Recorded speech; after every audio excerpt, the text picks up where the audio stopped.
Hi everybody, it's Cycle Camp, and today we're doing part 3 of the firearms I picked up at the Wanenmacher Gun Show in Tulsa, Oklahoma this past April of 2018. One of the requirements I had for the firearms I was looking for at Wanenmacher's was I was trying to fill in 2 holes in my interesting actions collection, and the 2 actions I did not have a falling block and I did not have a Martini. And so this is going to be a quick show and tell on 2 guns that I picked up. One of them is a falling block and the other one is a Martini. So without further ado, here's the falling block. This is a Hopkins and Allen falling block shotgun. It's a 12 gauge shotgun, and basically what makes it unique is that the breech comes down when you open the lever. It falls or drops. They say falling block or dropping block, either way. And basically that's how that works. Now inside the breech is actually, here you can just barely see the firing pin that comes out with this gun. Hopkins and Allen is a company that used to be out of Norwich, Connecticut. They ran from roughly 1867 to 1915 or so. They did change their names. This particular firearm has some stamping on the barrel, so you can read maybe you can read it, maybe you can't, but basically it says Hopkins and Allen, Hopkins and Allen's Arms Company, Norwich, Connecticut, USA. That's what that's supposed to say. And there you go. Now you can see it. Okay. And they made fairly inexpensive guns, you know, on the equivalent with J.C. Stevens and stuff like that. They had other distributors that did that. This gun is also unusual in that it has this tapered screw that's on this, that has a pin and this ring on it. And basically, this is a takedown model. You can actually unscrew the screw and remove this barrel from the firearm. And you could actually, at one time, I guess, you could buy replacement barrels for this and put in a slug barrel for another type of cartridge, rather than the 12 gauge shotgun that you see here today. It was a beautiful gun in its day. I mean, very simple, nice walnut stock. You know, it's in fairly good shape. The bore on this is okay. It's got a little bit of pitting, but these guns are not made of the best steel in the world, and they were actually designed to be made with black powder shotgun shells. They weren't really made to be shot with modern nitrocellulose powdered shells. So this is not going to be a shooter from that respect. Another 2 more interesting things about this firearm, besides and they're very hard to date, these, because there's no, while there is a serial number, the serial number is up underneath the foregrip. As best as I can tell, the drop block 12 gauges were made sometime between 1902 and 1914. So if this was the youngest of them, and it's not, because its serial number is 1198, it's a pretty early gun. It's at least 114 years old. And for a 114-year-old gun, granted the bluing is gone, but as you can see, it's still very smooth. It's got a nice patina. Looks like a guy leaned it up against his truck too many times. It's got some dings in it, but it's in very nice shape. 2 other things that are kind of weird about this one: it actually has a brass butt plate, which I guess most of them are iron or steel. So I'm not exactly sure how this one got a brass butt plate. And the other thing I found that was interesting is it uses a rebounding hammer. So when you pull the hammer and you send it forward, you'll notice right now it's not touching the firing pin. But if I push it forward, I can get it a lot closer.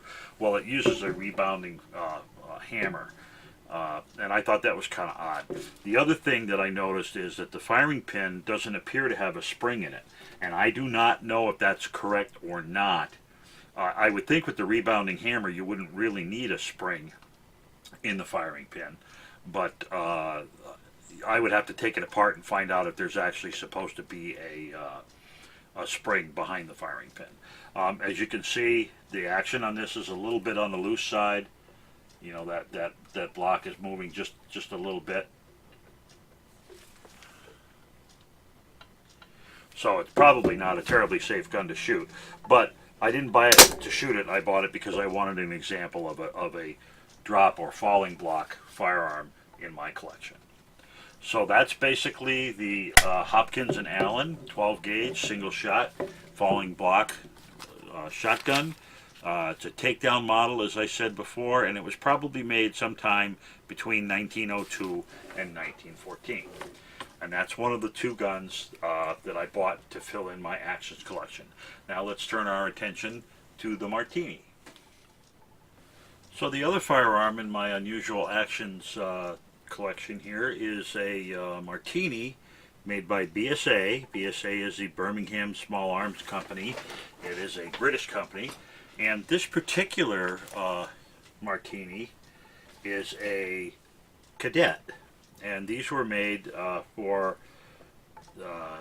people associated with the British government, like Australia, as training rifles for their cadet corps. Now, this particular one is a number 4B, I believe, from the research I have done, and you can see here on the side plate, you can see the made by the Birmingham Small Arms Company, and you can see their little trademark. The 3 stacked rifles is what that trademark represents. These guns were originally made to be in .310 caliber. So here is, and you can, I think you can just barely see it right there, the .310 mark on the guy. However, this particular gun was rechambered to .32 Winchester Special. So the 32 WS on this, there, 32, and then WS stands for 32 Winchester Special. Here is an example of a 32 Winchester Special round. You'll notice it's just a cast lead bullet for target practice purposes. Also, this is not exactly 32 Special. It is now, but that's not how it started off its life. It started off its life as a Winchester 30-30. So this has been this cartridge has been modified to be used as a Winchester 32 Special. This particular gun was accepted by the Commonwealth of Australia. So there is a Commonwealth of Australia, Commonwealth of Australia stamp on the side. You'll notice there's 2 sets of numbers. This is the actual original serial number of the gun. This is a serial number when it was accepted by the Commonwealth of Australia. So basically that's what that's all about. These guns are very interesting, fairly strong guns. This particular gun also, because it was done in Australia, you can see there's a tattoo mark here. I've got to turn it around so you can see it. This 8/11 is the date this was put into service. As far as I can tell, so that would be August of 1911, and as far as I can tell, this firearm was probably manufactured in 1909. 1909 or 1910 originally. Okay. One of the other interesting things it has is the rear sight is a pretty interesting rear sight. It's a tangent style sight. Of course, it doesn't have the roller coaster thing. But what's really interesting about it is it actually has a knurled knob on the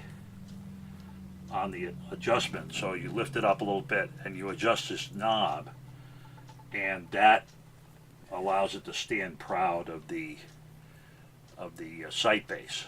So I thought that was pretty cool, and it's something, you know, it's got a nice strong spring on it, and it's something that's not going to lose its setting very easily. In addition, because it was accepted in our friends in Australia, there's the kangaroo mark on the top here.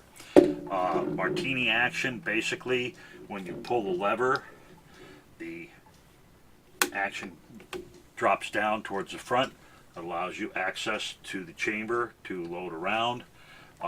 This particular gun has another interesting feature. you'll notice that pin that just jumped up here. This is a cocked indicator, lets you know that the firearm is cocked. So when I pull the trigger, that goes away. Okay, it's a nice little gun. It's in great shape. The bore is in excellent shape.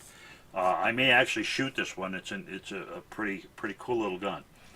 But that's basically the second of the two guns that I got to fill holes in my actions collection.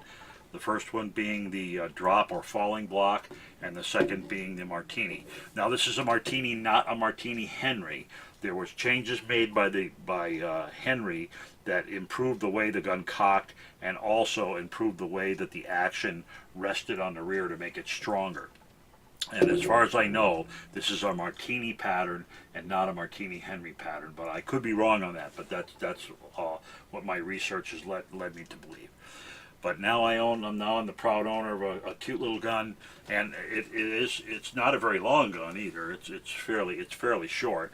But it looks like a great little gun for again, cadet use, and pretty interesting.